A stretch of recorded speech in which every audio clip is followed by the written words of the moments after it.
Hey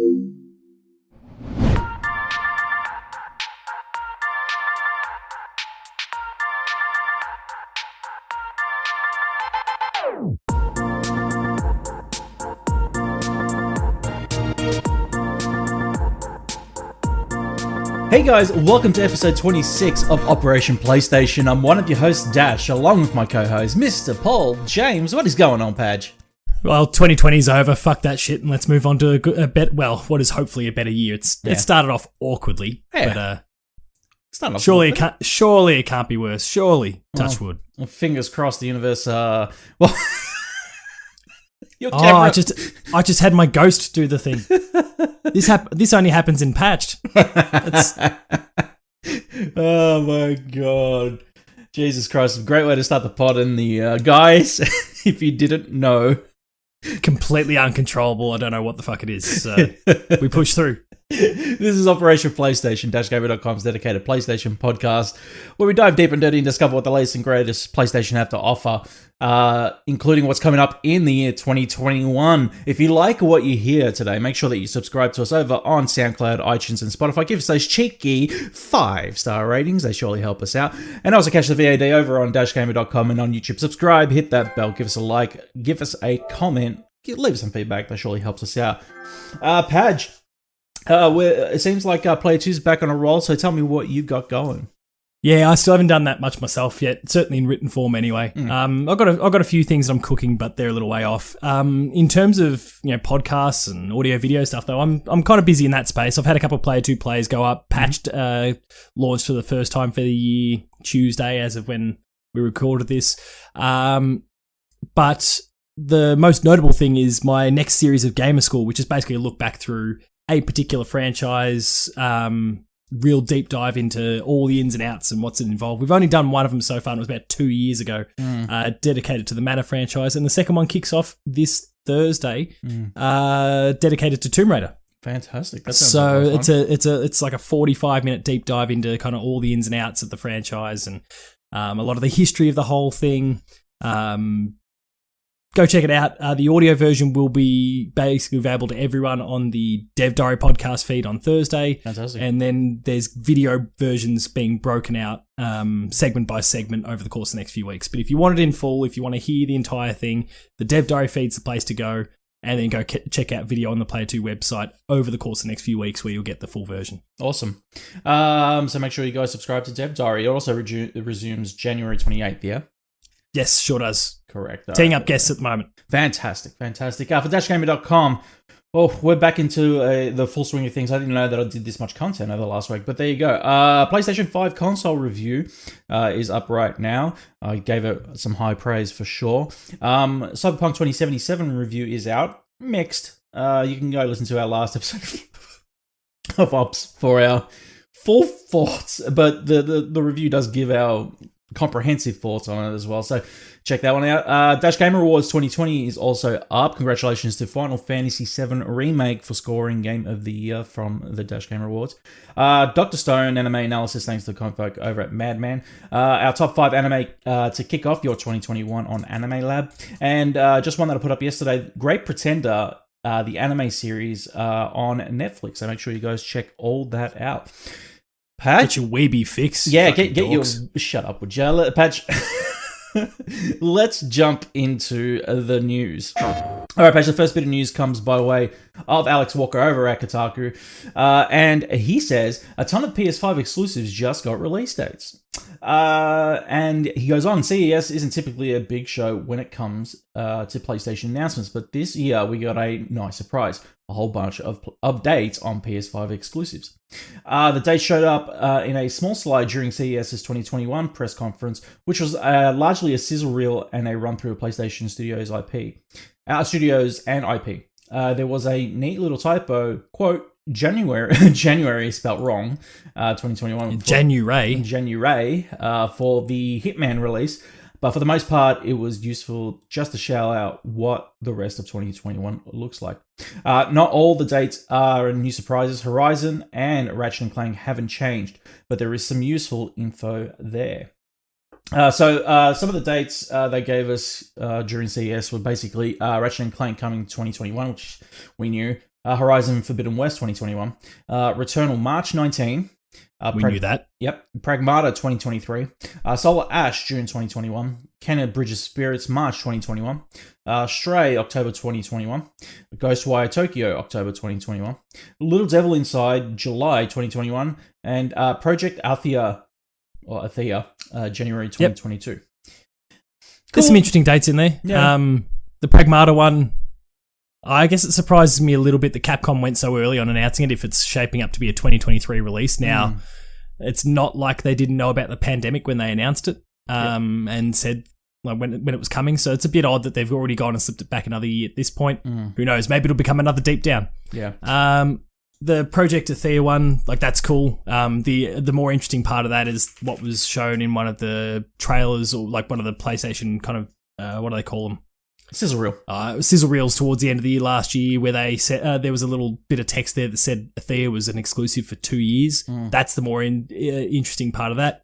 Obviously, Ghostwire Tokyo possesses a bit of interest simply because of the whole Bethesda factor, and that basically wraps up that whole deal that PlayStation and Bethesda had at that point, and at which point, who knows what's going to happen with the Xbox Bethesda partnership and what that means for PlayStation. Yeah.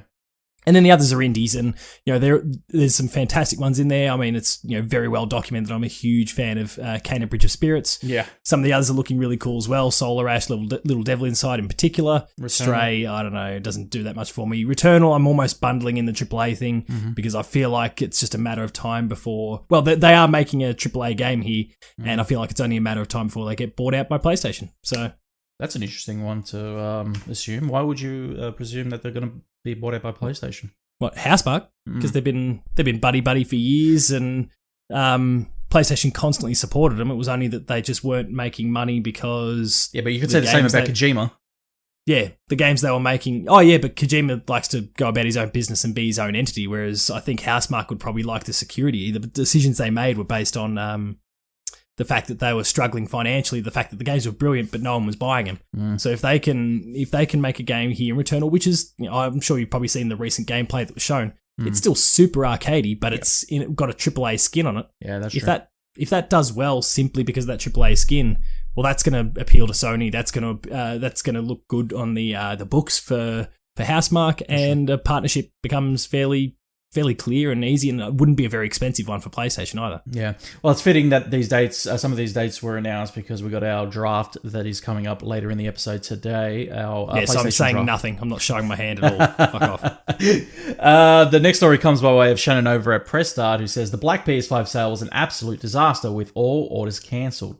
He goes on, last week we wrote about 304 custom black PS5s that were being sold by Modder Supers, and it turned out to be an absolute disaster. The units had sold out in less than 15 minutes, and they only lasted long due to issues on the website, with Supers struggling to cope with the demand. Users were being charged with no order confirmation, and units also quickly appeared on the likes of eBay. Jeez. In a statement put out by Supers, they said, important update. Last night, our team began receiving credible threats to their safety. We take these threats seriously. We aren't willing to risk the safety and well-being of our team or potential impact this would bring to delivering your order.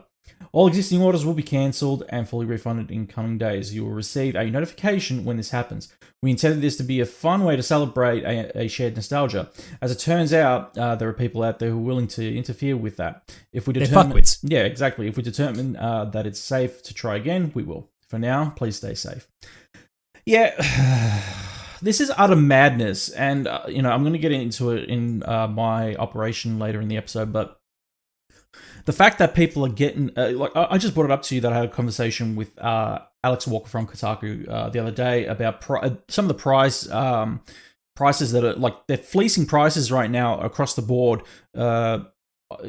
Multiple outlets, including Kogan, selling PlayStation 5s, exorbitant fees. Cash converters are called out back on a couple of months ago, and then it's just the fact that people are just buying any kit of hardware that pertains to the PlayStation 5 that they can get their hands on and scalping on eBay.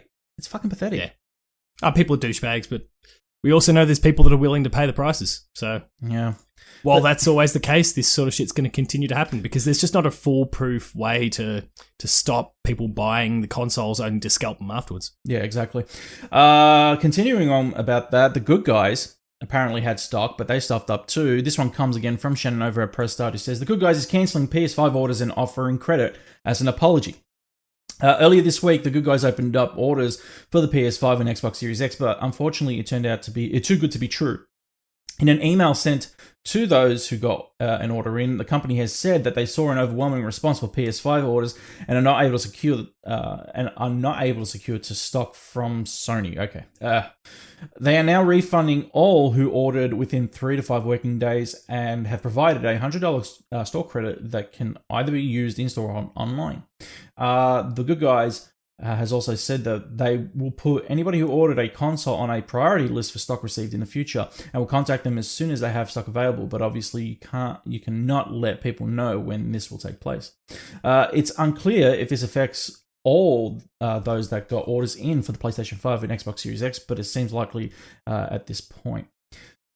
Damn, I wish I managed to put a pre-order in. I would have loved a bonus $100. Okay, so we wouldn't have been able to. I tried. Because my cousin has been trying to get one, and I've been like, if I see one, I'll try and get it for you. So I tried, and everybody was like, it was up for a long time. This Good Guys window was up, but what I noticed was that I couldn't get an order in because there were none in my area.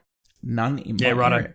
So when Shannon put up the post, it wasn't necessarily a pre-order that they were looking for. They were looking to get rid of stock that they had sitting in their stores. These are backups. So, little secret for you out there. Somebody who ran a games department at a JB Hi-Fi. I used to keep hold of about 20 units after launch. In the back, we would not sell those. Those are backup units, just in case any came back immediately faulty. Ryan Betsons of the world. Yes. Yeah, with his dodgy PS5. That's right. It's only because he didn't know how to work it. He was sticking the disc in upside down. And well, the difference between EB Games and JB Hi-Fi is that they keep that stock in head office in Brisbane, while we have to keep it in inventory in our stores.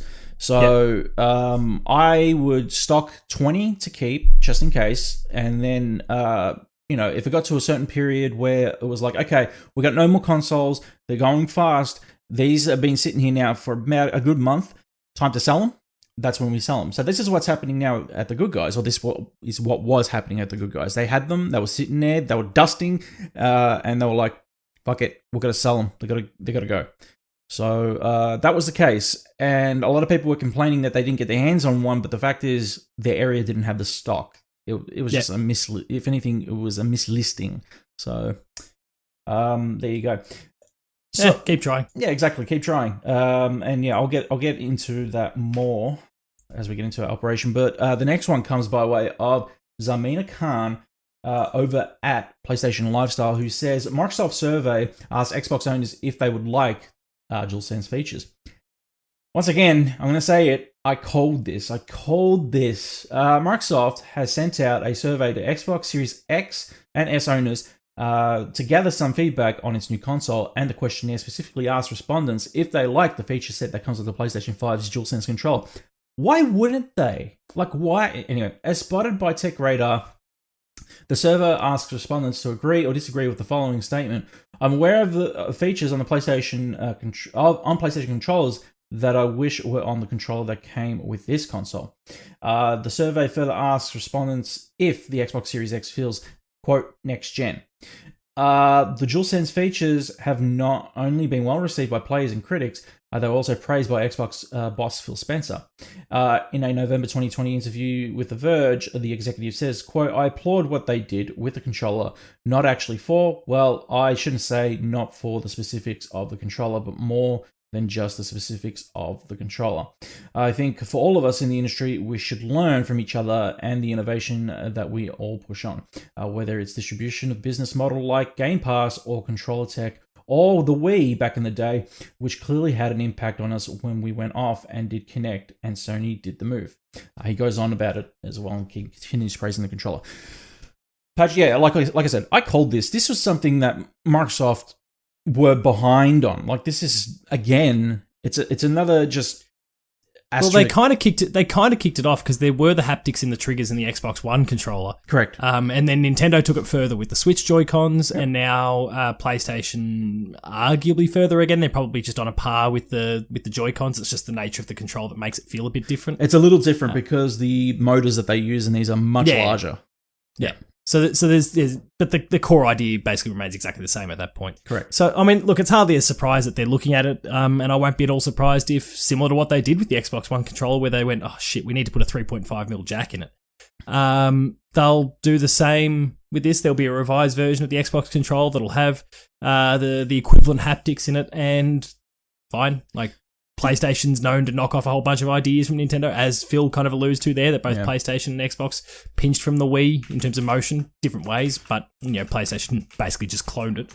Yeah. This is a pretty normal sort of thing. If there's an idea that really kicks off and does well, the competition looks to emulate it however they can best do that. Hell, we're even seeing it with the ideas that Nintendo really kind of kicked off with the Wii U, but, ultimately delivered properly with the Switch, the portability thing where PlayStation and Xbox are going, well, remote play. Yeah. It's funny. I want to deviate that from there because you just brought up something that I'm not going to have a chance to have a conversation with anybody else in the next week. I know this is kind of Xbox news, but it is about their controller. This one comes by way of Michael McDonald over at CBR, who says, Microsoft Duracell disagree on why Xbox controllers still use AAA batteries. Have you heard about this? Yeah, some apparent bullshit agreement, long-standing agreement. I'm not going to read the entire article. Probably nothing to it. Yeah, so there is a license there that specifically lists, an agreement, a contract that Xbox need to continue using a AA slot so that they continue to sell Duracell batteries. What the hell? Because I mean, who made that deal 20 years ago? Well, that would have been Don Matrick. 15 years ago. No, this would go way back. That's an Xbox 360 thing. Yeah. The original, the Duke was a wired controller. Yeah, the engineer for the Xbox 360. Did they have wireless controls for the original Xbox? I don't think they did. No, and if they were third party. Yeah, actually, because it was pretty much just Nintendo that was doing it really with the Wavebird. Yep. Correct.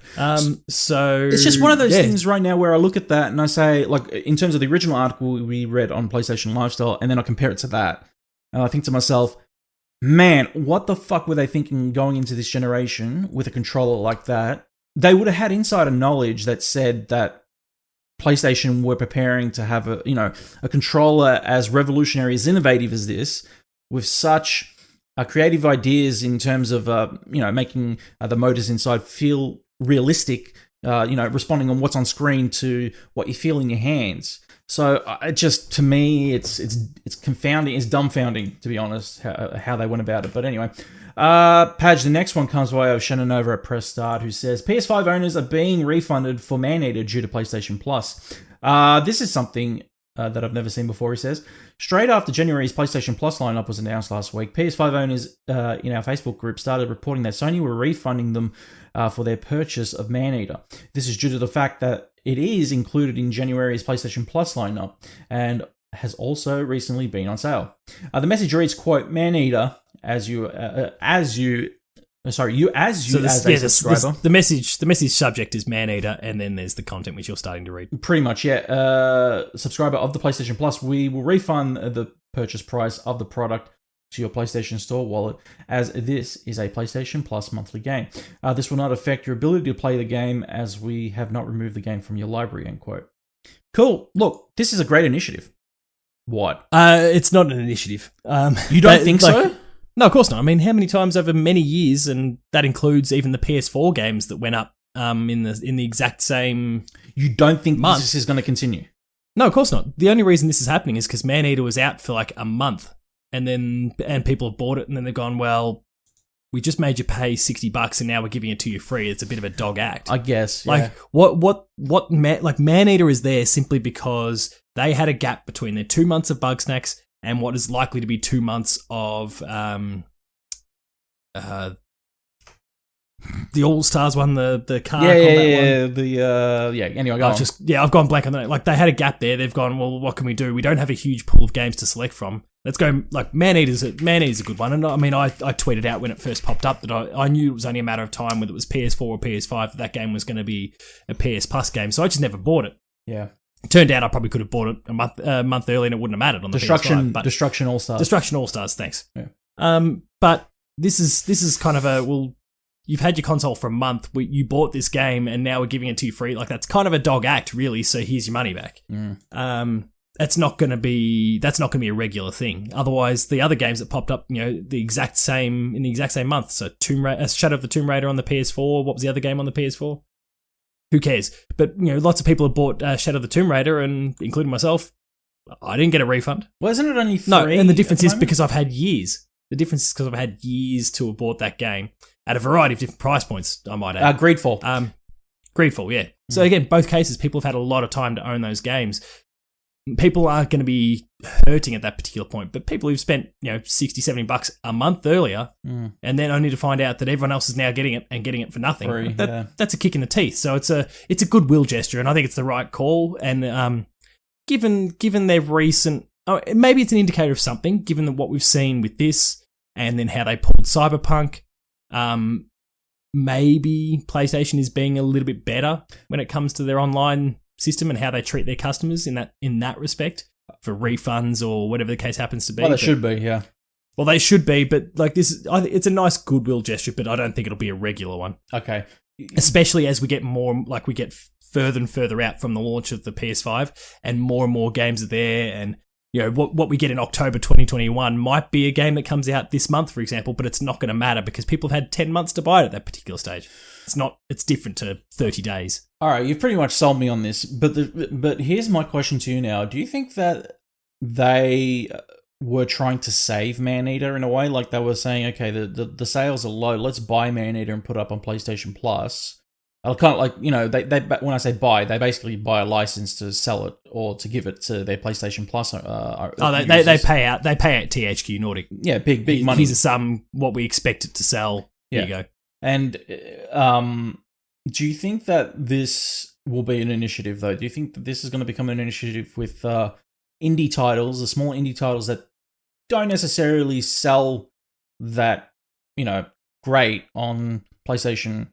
The PlayStation platform, and they're going to turn around and go, okay, it's not this is not doing too well. We'll buy the license to sell or to give it to our subscribers on PlayStation Plus, and anybody who did will get a refund. No, you don't think so? Because firstly, the refund then comes out of the developer's pocket, so it's not going to help them at all. Yeah, and there's a good chance they would have made more money on the upfront sale than they would the portion of that PlayStation's going to give them to put it up on PlayStation Plus, because it's not going to be 1-to-1. So this is just a one-time thing, you reckon? Yeah, this is a one-time thing. Maybe we'll see more of it if they get caught in a tricky spot again where they've not got a huge pool of games to choose from. Like, it's not like they were going to give away Demon Souls, for example. No way. But no, PlayStation Plus games are, especially on the PS5, they're a marketing tool somehow, and they're not going to be throwing a bone to an indie developer just because you need a leg up. If there's an indie game there, let's say it was Fall Guys from halfway through last year, it's because they believe in the title and they see it as being good for the PlayStation platform somehow for that to be a free giveaway. So no, they're in it for themselves. If it happens to benefit a developer or a publisher along the way, well, then that's even better. Fair enough. Let's move on. The next one comes from Liam Croft over at Push Square. Page, let's talk about TV and movies. The Uncharted movie, to be specific. Uncharted movie. The topic that just won't die. And The Last of Us TV show, quote, just the beginning of Sony's expansion into new media. We've known for a while that Sony plans to capitalize on its gaming IPs by expanding their capabilities with movies and TV shows. And PlayStation boss, I should say, Jim Ryan talked a big game at CES 2021 as this expansion begins to take effect. I know you hate him. Mentioning... I just don't respect him. Fair enough. I don't he makes questionable think he's very good at his job. Mentioning the upcoming Uncharted film and HBO's adaptation of The Last of Us, he chatted about how this is just the beginning of Sony's efforts. Quote, This is just the beginning of the expansion of our storytelling into new media and even wider audiences. Sony is a creative entertainment company, and entertainment has never been more important, end quote. All right, so look, it's great that they utilize these IPs out of the gaming realm, because, you know, Uncharted's pretty much had its time in gaming, apart from the rumored sequel that's happening right now, being in development. But I'd say that because the mainline Naughty Dog series has wrapped up, they are using these IPs to their advantage, obviously, because it's popular. These are household names now. Like Nathan Drake is popular. It's within gaming. Everybody knows who Nathan Drake is when you talk about gaming. And the same with Joel and Ellie. It's just, that's how it's become, and that's what they want to sell. They want to sell these IPs. They want to sell these properties to now mass media, television networks. They want to sell more games at the end of the day. I mean, that's true. But look at what happened with The Witcher, for example. Exactly. Like the traffic was the biggest it had ever been on Steam. Now, obviously, a large portion of that would be people returning to the game, but there's no doubt that they probably sold another million, after the TV roughly, series, copies of the game on across the million platforms that it's on now. Off the back of the TV series kicking off, and you know, it's brilliant, because then when they do inevitably, because let's be real, they're not going to go back to Cyberpunk for a little while. No. After all this is done, The Witcher 4 or whatever is absolutely the next game. They've got another million people in their pocket. Yeah. So, look, it's good that, like I said, it's good that they can utilize the properties themselves. But here's a problem. It's that gaming is bigger than Hollywood now. Like, gaming it makes more money than Hollywood. Gaming has become the highest grossing entertainment medium in the world. Basically, there was an article that was put out by, I think, New York Times that said this, and it basically said that video gaming has become bigger than, you know, movies, television shows, streaming music, platforms, etc. Everything. So for me, when I look at that and I think about it and I see stuff like this, I think, do we really need an Uncharted movie? Do we really need a Last of Us? You're nodding your head like yes. No, I don't think it's necessary. No, I don't think it's necessary. But as much as gaming, and I was going to say we, but you know, gaming is our thing. Yeah. As much as gaming is the most profitable one, there's a important note there, is that a game costs $100. Let's focus on Aussie dollars. One game costs $100. That requires five people to go see a movie to equal the same amount of money. Like, there's a big gulf there in terms of the actual, you know, income per consumer. Yeah. So it's still, there's a lot less people playing video games than there are watching TV, film, or whatever, and it still shows that there's this gigantic pool of people that can still be brought across or can be engaged with somehow. There's a lot of opportunity there. It's just, it stands like they're hitting up a market that if they execute it well, and The Witcher is the proof of that, if they can execute properly, people will come across. People go, oh, the Uncharted, Nathan Drake, okay, that's like an Indiana Jones thing, and you know, people will start to, because everyone knows at this point gaming is big enough that they know someone who's really in the deep end in games. There's someone in their circle that's really into the deep end, and they'll ask questions, and then they might go and buy a console or borrow the console and try it out, and then fall in love with it, hopefully, and go and buy their own, and it becomes this cyclical thing. There's a lot of opportunity there, and hitting up, you know, mass media things like film and TV, like there's still more people consuming those than there are games. It's just there's more money in games.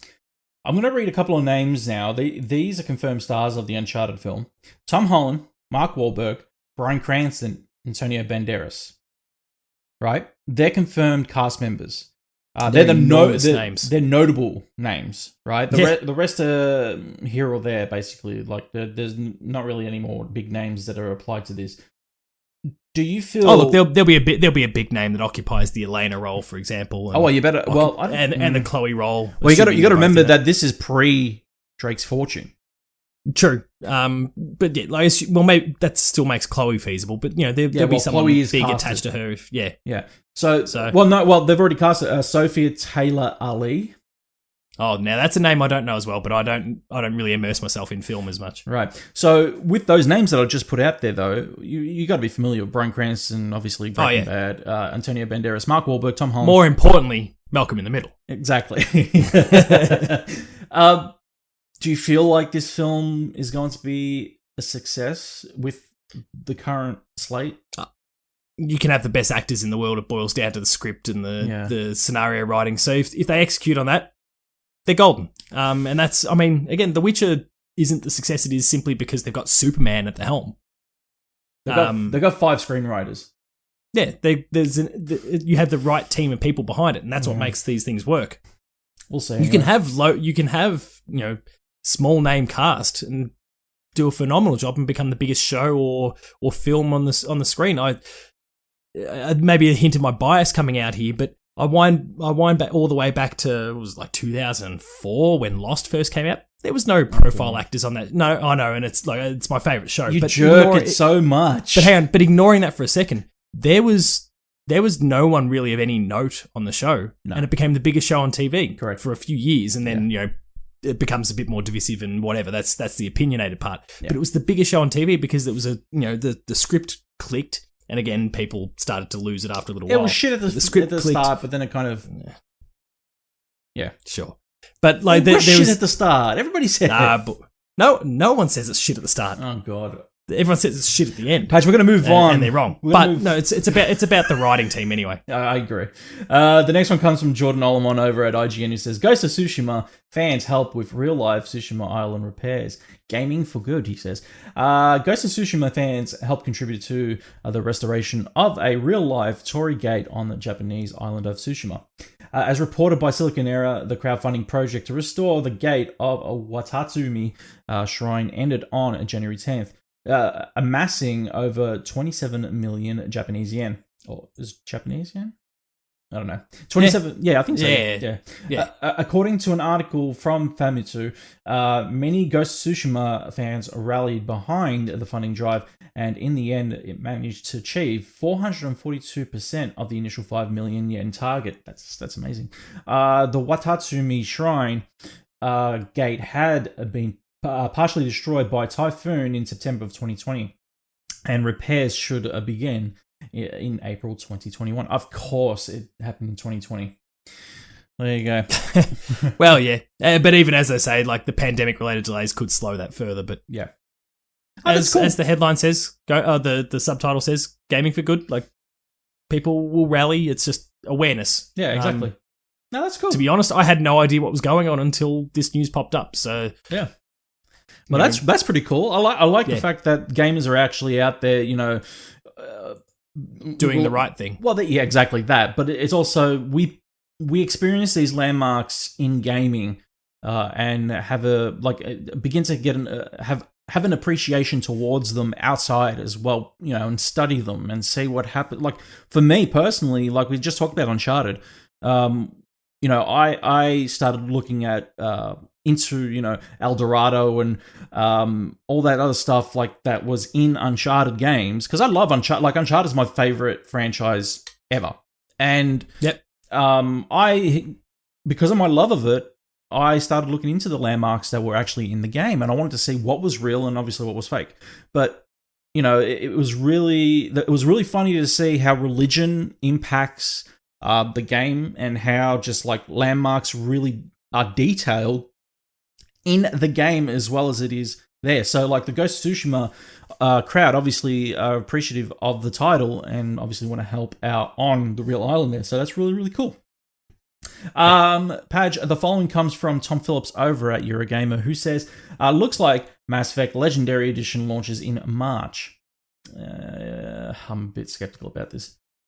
And I mean the game itself, not that it's releasing. A couple of online retailers have now listed the upcoming Mass Effect Legendary Edition for release on 12th of March 2021.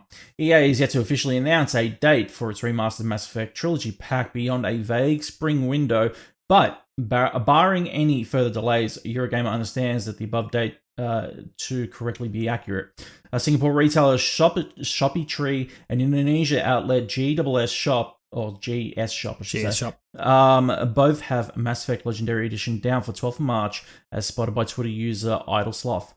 We're yet to see how much of a remaster the Legendary Edition will be, but hopefully an impending release date announcement means we'll get our first look at gameplay very soon.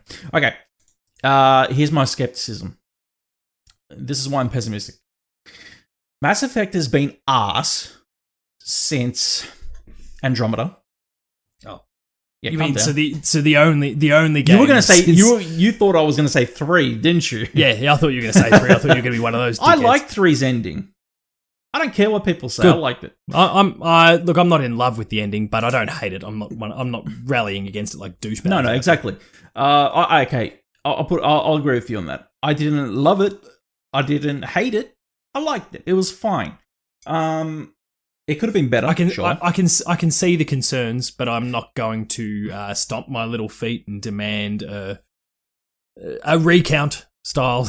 Okay. Look, this is not what I'm concerned about, though. Like, I'm not concerned because I hope they don't change that. But what I am concerned for. Well, actually, I am kind of concerned about that because there's going to be an audience response to it. Like, once you fix it, you had the opportunity. And it's like, shut up. For me, my concern is how... Are they going to be building this from the ground up? Is it going to be emulated? Lazily emulated? And if they are building it from the ground up, are they going to be using Andromeda's buggy as shit engine? So... The stuff I'd heard relating to the game was specifically around Mass Effect 1 because obviously that game mechanically is very, very different to 2 and 3 and it's the oldest of the lot and apparently that was getting a lot of work to kind of quote-unquote modernize it a bit. Yeah. So I'm actually really curious to see whether that game ends up becoming a lot like Mass Effect 2 and 3, whether it becomes more, it starts to fall more into the shooter thing, like whether they really overhaul it significantly or not. That there was apparently a big sticking point internally as to why we heard about this game for so long, but it was never announced, is because they were constantly refining and changing and umming and ahhing about how they wanted to approach that one particular title out of the whole lot. Visually, I don't expect it to look like Andromeda. Like they're not remaking the game. It'll be an up-res just like what we see from a lot of other remakes and remasters from that particular console generation. Anything we've seen from PS3, and Xbox 360 moving on to the PS4 and the Xbox One, they were up-reses. And I wouldn't expect that to be any different here. Yeah, I agree. Like what you're hearing today? Be sure to follow all Dash Gamer podcasts on SoundCloud, Apple Podcasts, and Spotify by simply typing dashgamer.com into the search bar of your favorite podcast provider. And don't forget to check out our gaming, anime, and pop culture related news on dashgamer.com. Now back to the show. The following comes from Robert Ramsey. I'm excited for this one. Over at Push Square, who says, new Final Fantasy VII trademark sparked speculation over remake DLC and more. Now, I knew this was going to be something you were going to be excited about too, because this could suggest that this could just fucking Crisis Core, baby. Yeah, this is what I thought you might be excited about. Square Enix registered a number of Final Fantasy VII related trademarks at the end of last year, which have only just been made public. As reported by Gematsu, the trademark include, quote, Ever Crisis and, quote, The First Soldier, and the logo for Shinra, the power company that's wrecking the planet in Cloud & Co.'s adventure.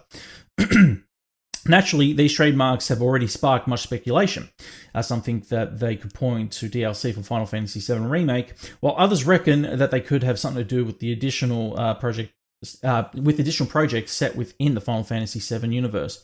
Whatever these trademarks turn out to be, this certainly won't be the last we hear of them.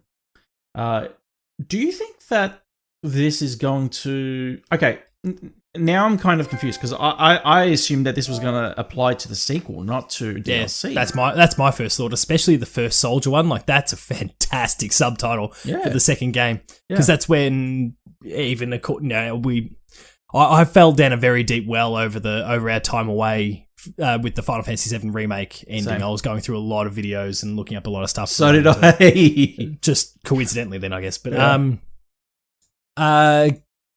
ultimately, though, when we focus on the original release, it's basically this next arc, this next chapter of the original Final Fantasy VII game where we start to learn about Sephiroth. Like, we're not meant to see Sephiroth in basically any capacity through the whole Midgar section. Sephiroth! Sorry, I'm trying to dance around any potential spoilers here. It's all right. But we obviously do, and that I'm happy to say that because it was all through the marketing. Like, if the only way this doesn't spoil you is if you saw nothing of the remake before you played it.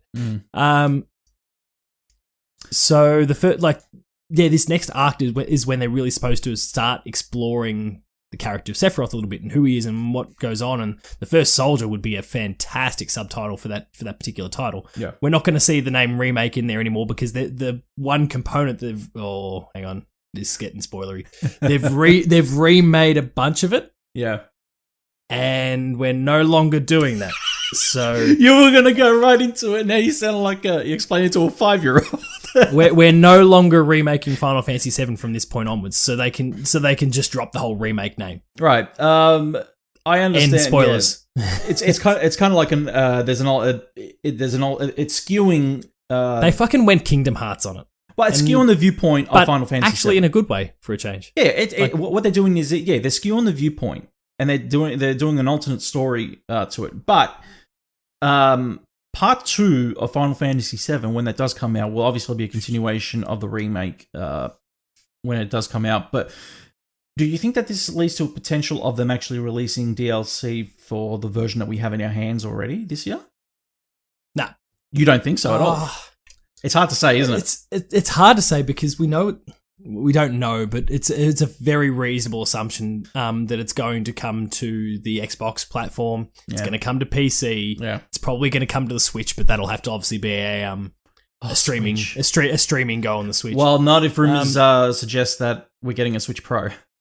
Well, yeah, it could be native if the Switch Pro's a thing, but focusing on what we've got at the moment, that would have to be a streaming option if it was the regular Switch. Yeah.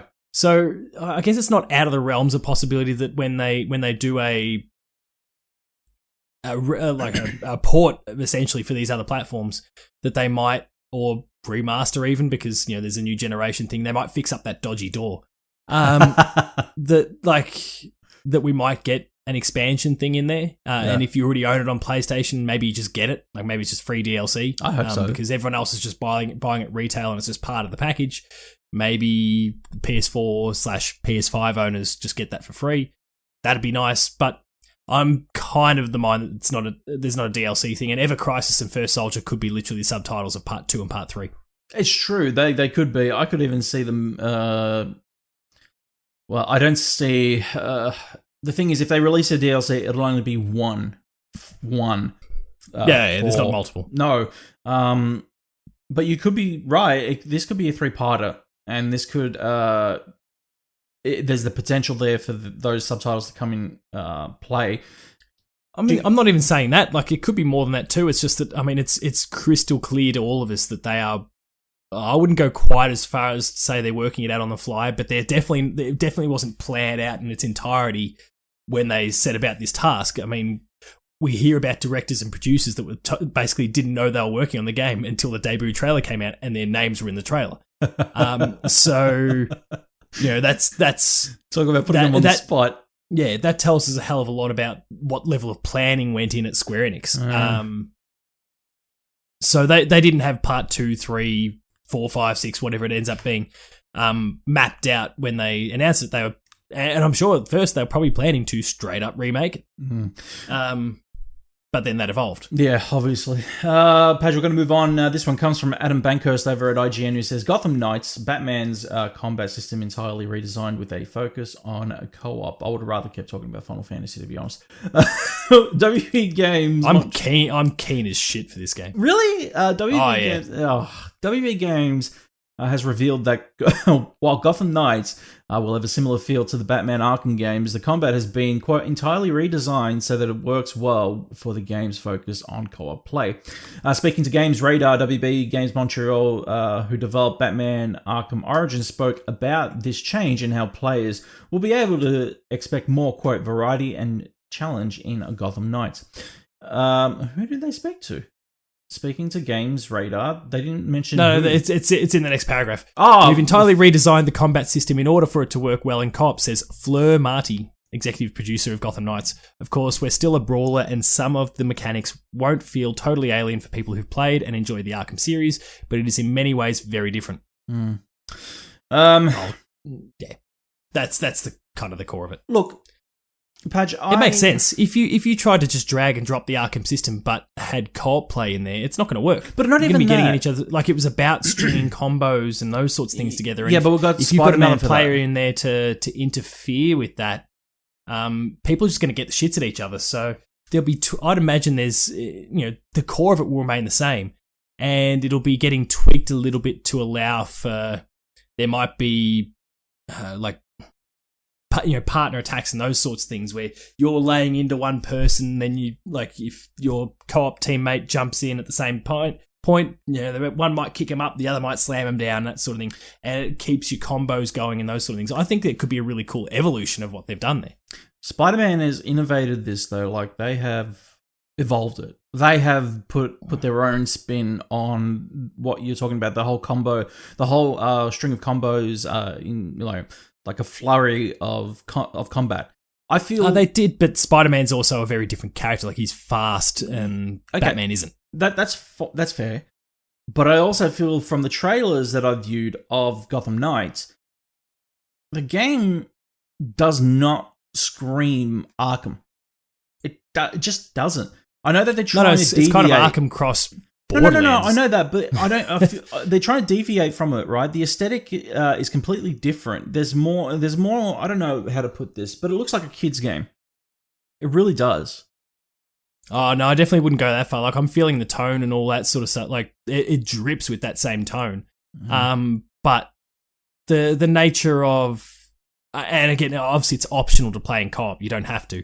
But the nature of the co-op play and the fact that they are leaning obviously heavily into that is certainly going to mean that if you are playing with someone else, you're not going to feel that same level of tension that you would when you're playing Arkham Asylum City Origins Night. Like, it is going to be lighter because you're going to be joking around with a mate. You might, I talk about that thing, come over here and kick the guy up, and and then I'll jump down and smash it. Like, there's going to be that slightly more jovial aspect to the whole thing that just isn't present when you are playing the game solo. And that's the nature of co-op play versus single player. Yeah. Well, we'll definitely see soon, won't we? Padge, the next one comes from Liam Croft over at Push Square, who says, official Killzone website shut down. Some services affected. He goes on, developer Guerrilla Games has retired the official Killzone website, meaning it is no longer accessible in its original form. A redirect to PlayStation.com has been set up in its place alongside a quick message from the Dutch team. It reads, quote, the official website for the Killzone franchise has retired. Going forward, visitors to Killzone.com will be redirected to PlayStation.com. The note goes on to explain that while multiplayer modes... Whoop, it did it again. Multiplayer modes... your thing went green again. Oh, did it? Yeah. Player statistics and ranking data for Killzone Shadowfall and Killzone Mercenary will remain. You will no longer be able to create or manage clans in the former. The PS4 title loses that capability as the website has been pulled.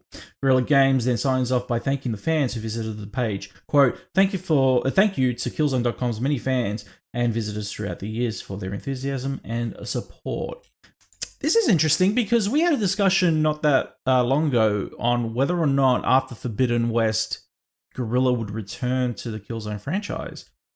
What do you think that this is a troll and they're just like, okay, we're going to redesign the website, so let's redirect it to PlayStation for now? Oh yeah. No, I mean, if you do any work on the thing in the back end while the site is still properly live, people are going to find it. Yeah, so, sure.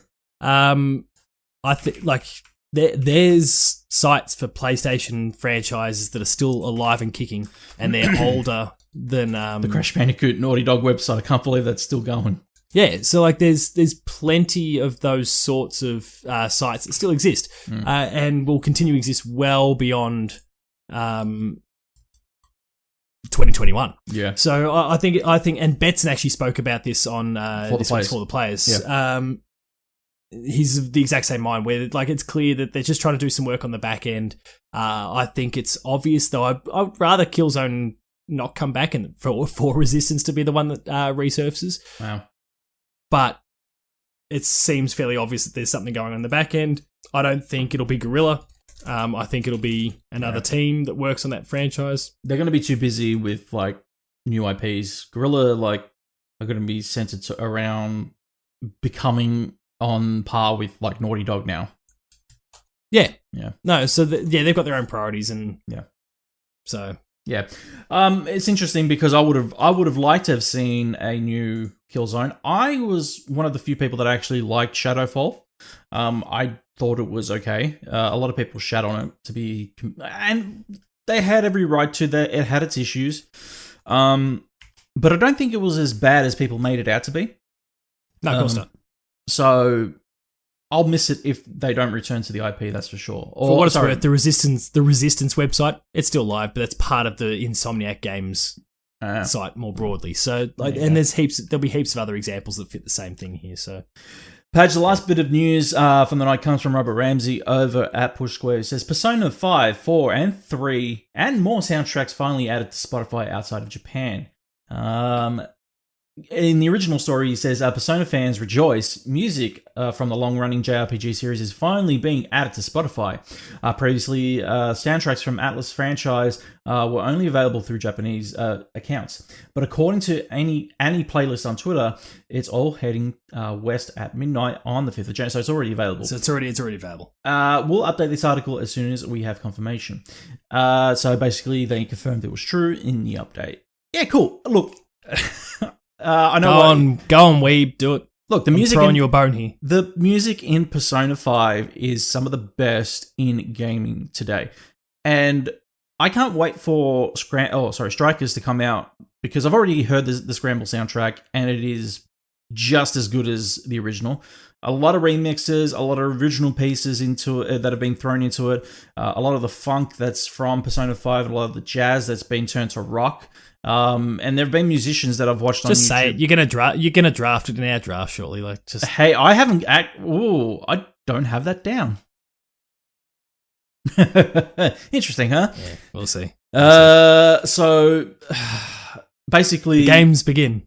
Yeah, it's going to be interesting to see this year. Anyway, you've thrown me off. Look, the point is that I'm happy that people are actually getting to experience Persona 5, the soundtrack. If you have Spotify, check it out because it might actually entice you into playing the game itself. PlayStation. All right, Patch. We're doing something a little different this year. We are doing a PlayStation draft, a gaming draft. Now, I know that this is originally the Paul James Player 2 draft extravaganza. I've been doing it for 5-6 years, and now all of a sudden there's fucking websites on the internet that are doing it, and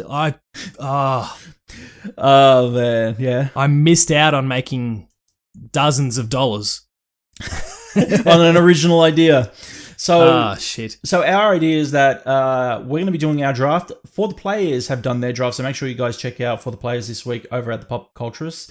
And at the end of the year, we're both going to sit down, or both podcasts are going to sit down, like we did our Spider-Man podcast, and basically go one-on-one and talk about our draft at the end of the year, and kind of just reflect on it basically. But that'll be later in the year. I think there was some casual banter between all parties about like which show will do better. Yeah. I feel like the nature of how I'm getting ahead of this now. I'm giving them an out here. The nature of how their list comes together, the fact that they source there's 16 games, they source it from the community. Yeah, means that they are restricted based on the top. I think it was maybe 20 games or whatever that came up, and then they would pick their list of 16 from that. Yeah. Whereas we're free balling. Yeah, exactly. So we're like, we can pick whatever as long as it's coming to PlayStation. Yeah, which gives us a massive advantage here. Not to mention the fact that we know far more about video games. But there's the banter coming back. The heat is on. I mean, I am, and now for the You're very competitive side of things, I am very competitive. Yeah. B, the consecutive two-time winner of the Player 2 draft now. Oh, God. Going for the three-peat in 2021. And the reigning Open Critic champion for Well Played. So that was about 20 other games journos local that I smashed as well. So you've picked the right team, Dash. It's all right. Yeah, it's okay, Patch. It's all right. But this, in terms of me versus you, I'm going to kick your ass. Yeah. Let's see. Anyway, so the way it works is that we both have 8 picks. Our picks cannot repeat. One at a time. One at a time. So our picks can't be the same. So if you do have the same pick on your list, you have to cross it out. Yeah, once it's selected, it's gone. It's gone. And the way it works is it's a Metacritic accumulative. So at the end of the year, whatever you have on your draft and what it scores, it accumulates into your total score, and winner's the winner. So that's basically it. Padge, we're going to be doing a virtual coin toss. Yep. So I'm going to let you call it. So go ahead. Tell me when you're about to flick. Okay. Well, it doesn't matter. Heads or tails? Oh, heads. Tails. Oh, yeah, funny about that. I can't see it, you dodgy bastard. What? No, anyway, go it's on. No, go. All right. So what's first? Oh, did you record it? Is it in the show? Yeah, it's recorded. Oh, brilliant. Okay. Yeah, so of course, there has to be proof. Watch everyone. He's edited this shit afterwards. Oh, anyway, go on. shut up.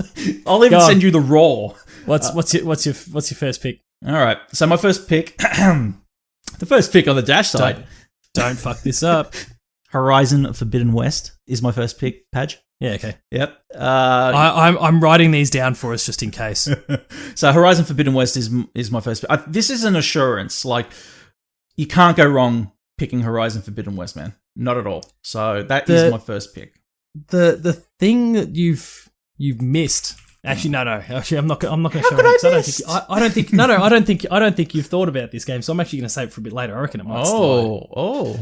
So I'll follow that. Yep. I've got a list here. That on my phone. Make sure you think about it, mate.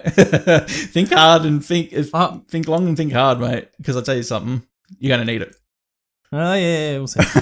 So I'm gonna go with a game that we've discussed already in the show. Okay. Today. Yep. I'm actually gonna start with Resident Evil Village. Oh, really? Yeah. Did we discuss it today? Did we? I think it came up amongst the list of games. Okay. Maybe I'm wrong. Maybe I'm blending a few things together. I think so. Yeah. But all right. Why are you confident on Village? Oh, I mean, Capcom's just on an almighty roll at the moment. Okay. And you really think they just can't put a toe wrong? I'm not expecting Horizon. Outside of the game that I'm holding back with at the moment, I think Horizon outside of that game is the game that will review the best of any game I've got written down, and I suspect that you've got written down as well. That's why you picked it first, because you think it'll be the top scoring game of the year. Well, in PlayStation, yeah, definitely. Yeah, but it's still like if we base it on the last game, Horizon 1 scored 88 or 89, if I remember. So it's still not it's not pulling Last of Us numbers. So I think Resident Evil is going to be there in the mid to high 80s. Ooh. 7 was thereabouts. Obviously, they're still riding high off 2 and less so 3, but they're in a good place to attack this, and the game's looking fantastic. So I'm banking on that one to get in the mid 80s or thereabouts. And again, this isn't my first pick. Horizon was my second pick if I'd have gone first. So we'll see. Well, actually, no, sorry. If I'd have gone first, I would have picked Horizon because I still think the other one will slide. Yeah. So. All right, Paige. Anyway, what do you got next? My next one, I think this would definitely have been in your list. Ghostwire Tokyo is my next pick. I think that this is going to be huge. Given the fact that people are really... There's this... I don't know what it is. There's this luring fact about Ghostwire that people are so fascinated by its horror aspect, and everything else is going for it at the moment, at least from what you can gauge from the trailer. I feel like this is really going to be a title that a lot of people appreciate, but will shock many this year.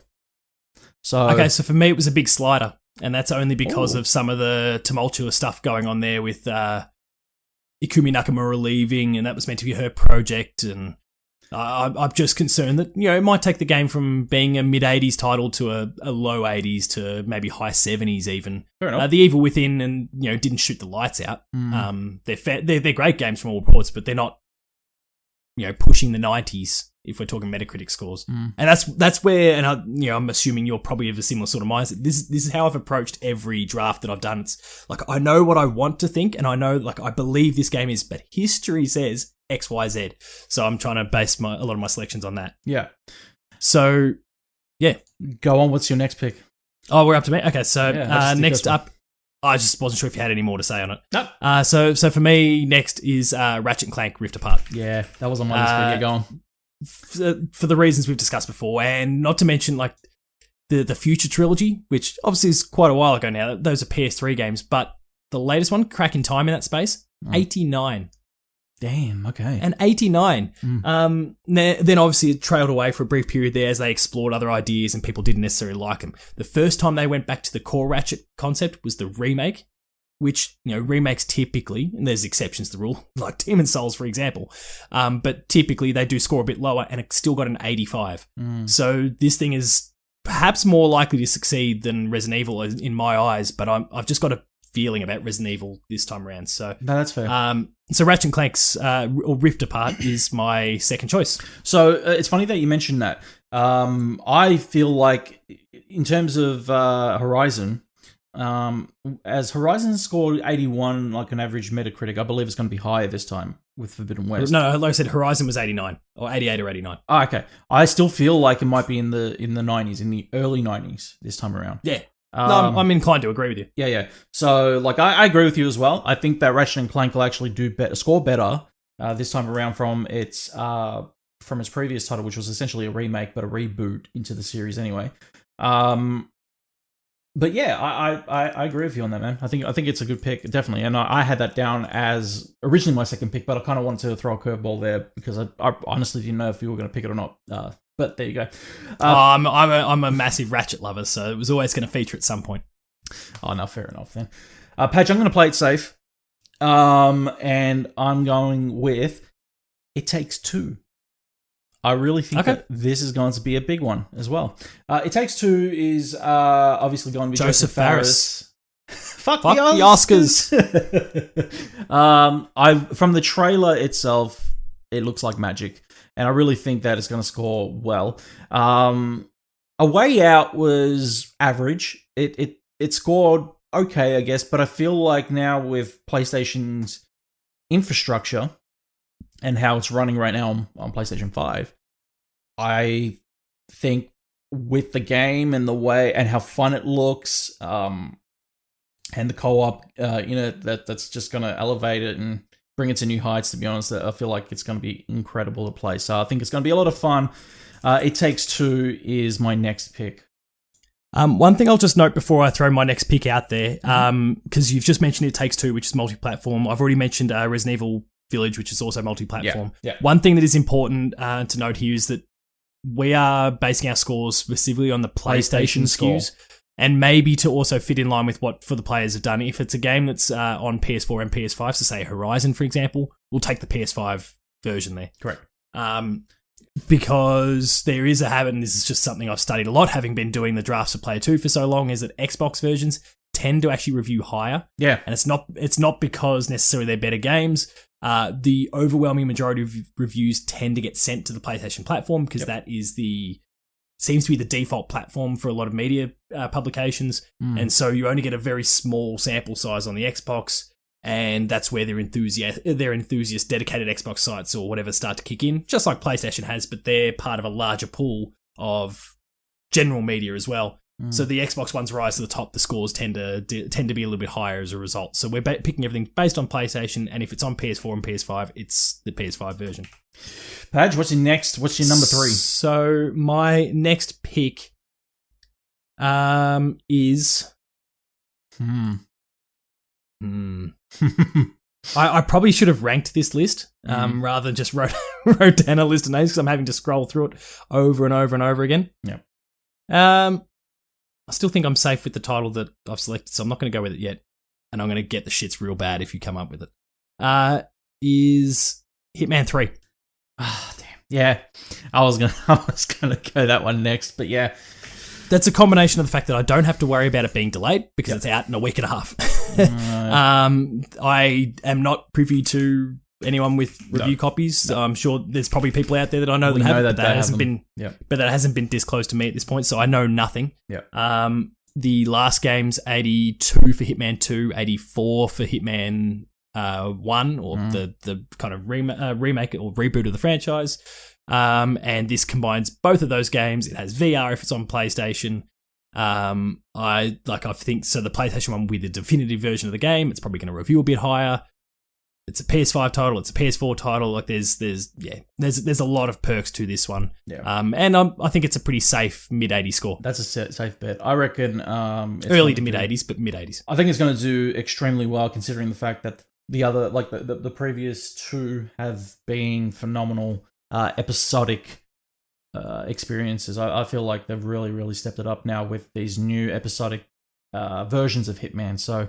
Yeah, no, I agree with you, man. Great, solid pick. I was going to go with that one next, but I guess for my next pick, I'm going with Kenna Bridge of Spirits. Oh, yeah, asshole. I mean, that's not the one that I was thinking of, but yeah, fuck, I wanted to pick that. But that's only because of... I've been looking at this for a while. Admittedly, I've been like, man, it looks like magic. It looks really like a Pixar movie. But an interactive Pixar movie. More DreamWorks than Pixar, if anything, if you can tell by the style. But man, I have this thing about the Pixar DreamWorks aesthetic, where I believe that if they do it justice and do it well, this game can be something phenomenal, and maybe a potential franchise or property that is going to lead to a franchise. Yeah, for sure. Yeah, man. Kenna Bridge of Spirits is definitely up there. I think it's going to be great. Yeah. How about you, Padge? All right, I'm going to keep hanging on to that one title up my sleeve because I think you're straying further and further from it at this point. Next up for me is Returnal.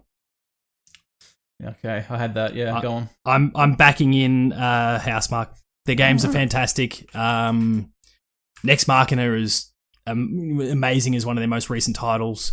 And yeah, just having seen what I've seen of the game so far, the budget behind it, PlayStation exclusive, means it gets that little extra bump that PlayStation exclusives always get, rightly or wrongly. I think it'll benefit them very nicely. So yeah, Returnal's my next pick. Oh, fantastic. And welcome to the PlayStation family when all is said and done. Oh man, I got to really think about this. So my next pick. How many have we done so far each? We've both had 4. 4. Okay, so I've got another 4. So Horizon, Forbidden West, Ghostwire Tokyo, It Takes Two, and Kenna Bridge of Spirits for you. Resident Evil Village, Ratchet and Clank, Hitman 3, and Returnal for me. Got to really think about this. So my next pick, God, would have to be, I guess. I got like out of the 16 that I've written down, it's really hard now because I got like a bunch of guarantees and a bunch of these are just flat. But and then there's one there that I have that is kind of like my backup, my safety. But oh god, you know what? I'm just gonna go for it. Padge, I'm saying it. God of War 2. Oh, fuck you. Oh, holy shit, you're okay.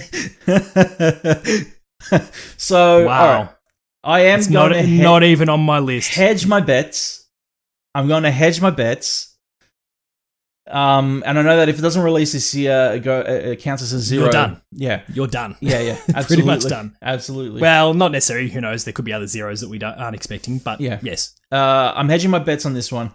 I was going to say this to last if I felt like my list was weak, but I already do. So, God of War 2, I know has a slated release date for 2021. Yep. It's not guaranteed for 2021. There's a good chance that it'll be 2022. I know this. We've discussed this many times. We both believe that it's 2022. Exactly. But if there's the off chance that it is 2021, even if it's December 31st, 2021, and we have to wait all the way there, I'm going God of War 2. All right. So because I'm a very generous human being, this is me not burying your nose in the dirt here. Because I'm a generous, really good human being, I'm going to go with a game that is in a similar sort of position. It's debated as to whether it's going to come out this year or not. Oh, okay, yeah, go on. I'm going to go with Elden Ring. Oh, whoa. Padge, are you serious? Is this the one that you had in your back pocket? No, of course okay. not. No. I've still got my back pocket game. All right, cool. No, I mean, there's probably more. There's probably more reason to believe. Well, I suppose they didn't say 2021, unlike Sony have. I think there's more reason to believe that this game's going to come out in 2021 than God of War. Whoa, what? Okay, they haven't said anything. What makes you think? Yeah, but they announced it 2 years ago. And this is a company that up until that point was basically churning a game out between every 12 and 18 months. Yeah, but how do you know that God of War 2 wasn't in development like the day after? No, but we know it wasn't.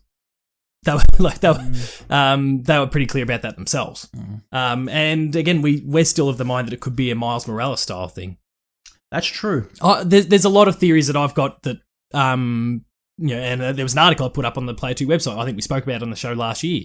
My theories are relating to that game, and there's plenty of reason to think that it could come out this year. Sorry. There's also a lot of reasons and probably more confidence in the fact that it'll come out in 2022. But Elden Ring, I think there's enough, and they've also they tweeted out towards the end of the year we hear you, we see you, we've got a lot to say in 2021, and what. With the exception of Sekiro, and I'm sure that was Activision getting involved in marketing and all those sorts of things. Sekiro. It's called, it's pronounced Sekiro. Sorry, Sekiro. Vin Diesel. Their habit is to announce and release within the space of 12 months. Yeah. So if they're looking to talk about the game in quite a bit of detail next year, then I'm going to back it in to come out next year. But again, that's me kind of throwing you a bone. I'm trying to fair enough. things out. That if it turns out God of War doesn't work out for you, then hopefully Elden Ring doesn't work out for me, and I'll just beat you in every other way. I appreciate that. I really So go on. What's next? So my next one is Grand Theft Auto 5. Oh yeah. That's right. Well, then I guess I have to go with my ace up the sleeve next one. So 90 for a 90. Look, Grand Theft Auto 5 is guaranteed 10s across the board. They're not gonna change scores on a game that's getting an upgrade from perfection. So yeah, Grand Theft Auto 5. Well, okay, heavy hitter time. I'm going with the one that's been up my sleeve. That I didn't expect you to even consider at all. Disco Elysium. I had it down. Okay, you had it down. Well, I nabbed it off you because that game got a 91 and is coming to consoles in 3 months. Yeah, that's fine. I did have it down just in case, but I see. Usually with the Player 2 drafts, we don't go with ports and remasters. Yeah. So I've had to really kind of change my thinking with this one. Okay, I can take this. I didn't think about GTA 5 honestly, but probably could have and should have. Yeah. As soon as you went with that, I'm like, okay, well, I've got to make sure I locked it myself down another 90 or thereabouts. So that's fine. You've got 2 more picks to go. Yeah, I've got to really think carefully about these next 2 picks. I'm going with... oh, man, this is going to be a hard one for me to go. You know what? Screw it. I'm going with Scarlet Nexus. Okay. I think Scarlet Nexus is going to perform really well. There's something about Wii games, obviously, that, scratches your itch. Well, it does scratch my itch, but at the same time... well, look, Metacritic just announced that Persona 5 Royal was the highest rated video game of 2020. 95. Yeah. So, and I've got all the faith in the world behind... But that was the surest of sure things. I picked that in the Player 2 draft because I'm like, well, it's not going to review worse than the original. That's right. I got all the faith in the world behind Bandai from this title here. I know that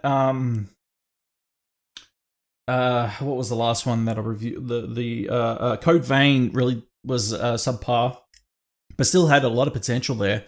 But was that the same team? Oh god, I know that Bandai published it. But Bandai published tons of things. Yeah, it was the same team, Bandai Namco. So no, but they're the publisher again. Who was the developer? No. Same developer. Sorry. Same developer, Bandai.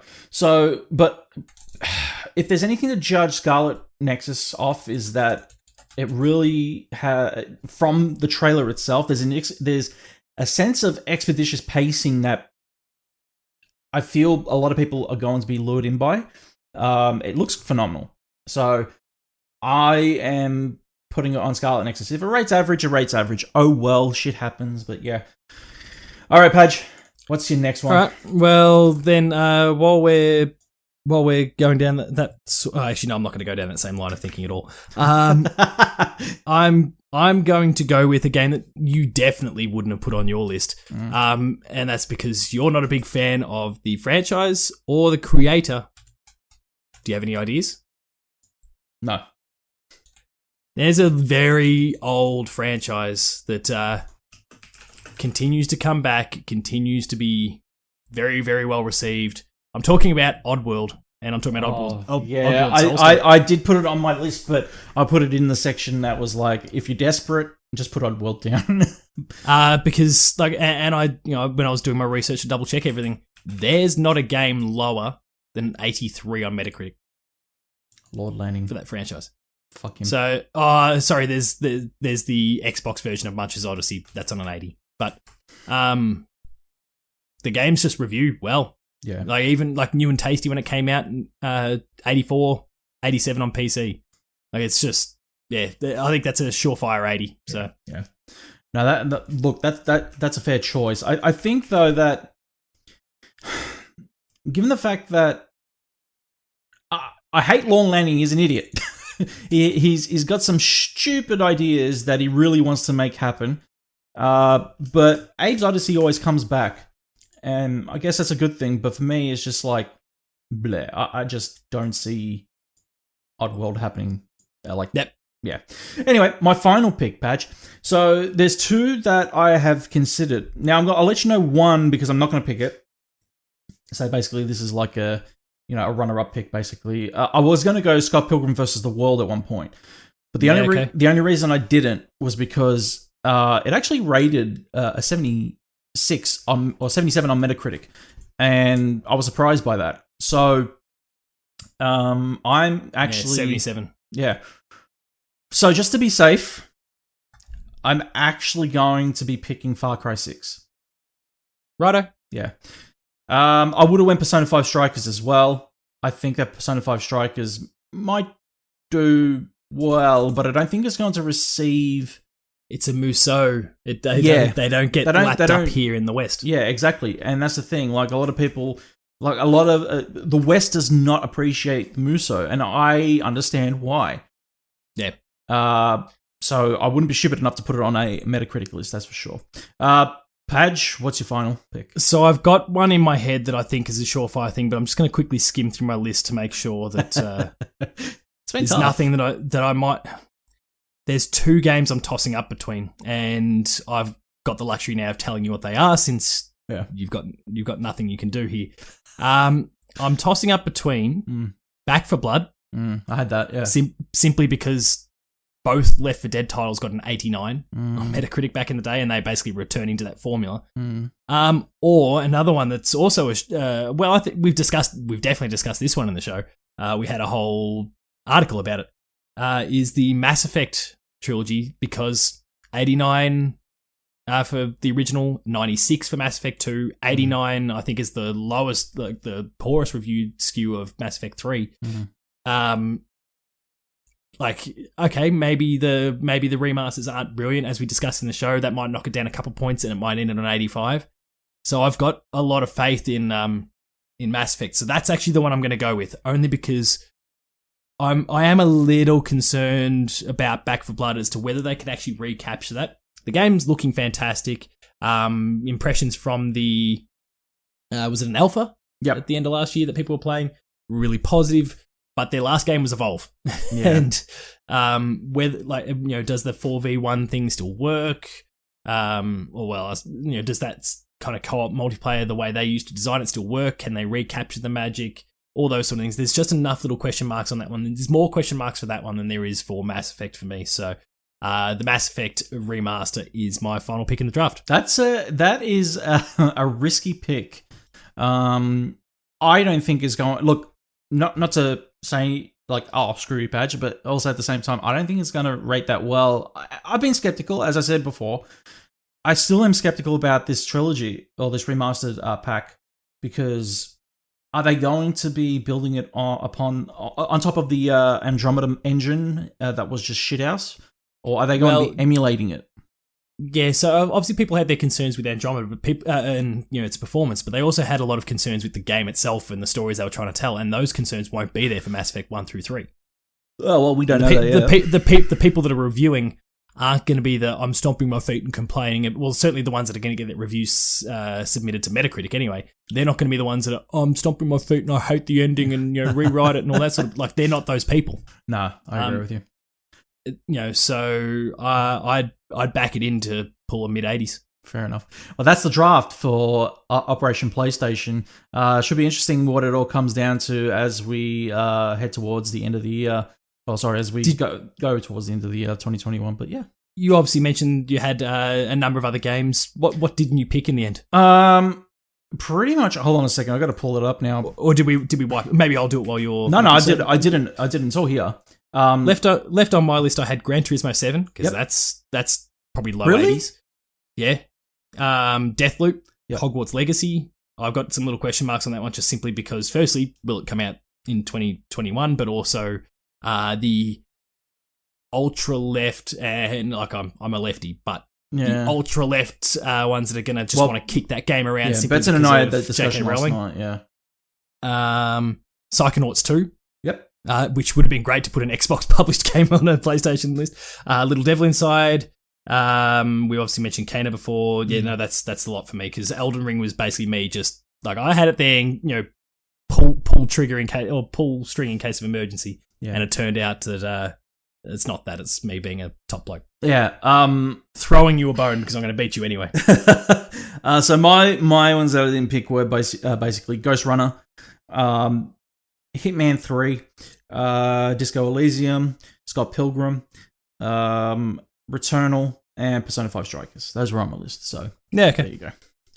Oh, obviously I already kind of highlighted which games I had on my list. So yeah, I had Ghostwire, I had Horizon, I had It Takes Two, I had Kana, and I had Far Cry. Okay, so judging on our lists, before we end this segment, judging on our list, how do you predict you think you will go? Setting arrogance aside, I've got you covered. No, I mean, like I look like GTA could be a big variable in there that kind of screws me around a little bit. Yeah. Scarlet Nexus, I'm waging isn't gonna pull mid. Like everything I looked at in my list, I go everything here is gonna get me an 80 plus. Whereas I look at a couple of yours, and It Takes Two. I love the look of that game, but also Away Out got a 78. Yeah, and it's definitely not going to pull Brothers numbers. It's not going to get a 90. Kana, again, similar idea. I want to believe it, but it's an indie game, and just the lack of but you had it on your list. Indies sometimes get. I had it on my list, but I wouldn't have picked it above any of the games that I listed on mine. Okay, fair enough. Only because I'm not just thinking about the game itself and my opinion on the game, but what I think the reviewers will do. So Kana, I think it's gonna be fantastic. I'll probably, right now I want to believe, and from what I've seen of that game and people I've spoken to about that game, I want to believe that game's going to be in the 85, 90 sort of territory. But I could just as easily see it, get a 78, and that's still a fantastic game. But for the sake of what we're doing here, that's not cutting the mustard as far as I'm concerned. Yeah. And then there's Far Cry 6. It's a big question mark for me. I think it's going to come down to the wire, honestly.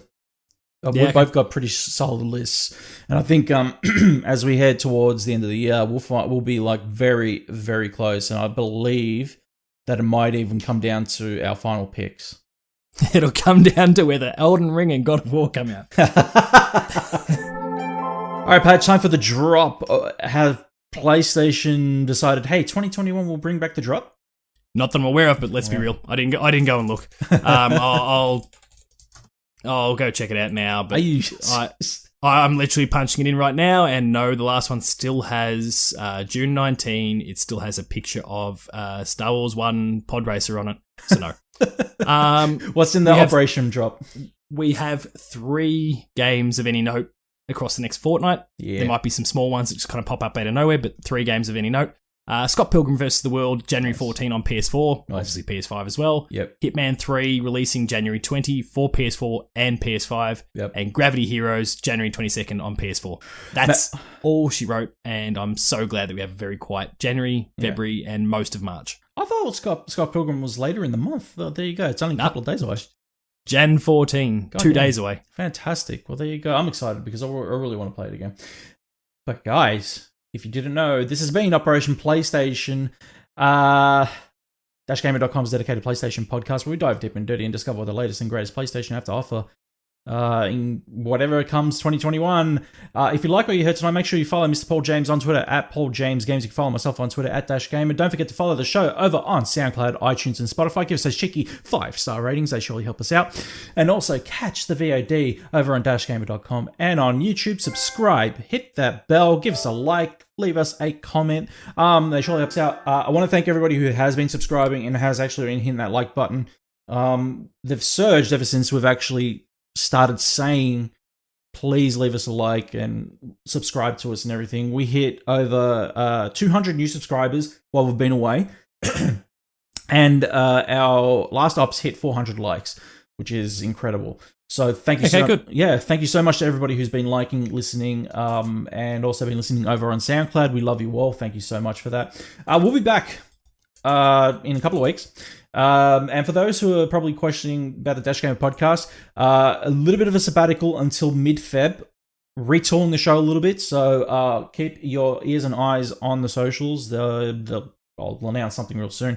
But we're going to be retooling it a little bit with the format. So yeah, we'll see what happens there. But until 2 weeks for this show, this operation In a fortnight. is complete.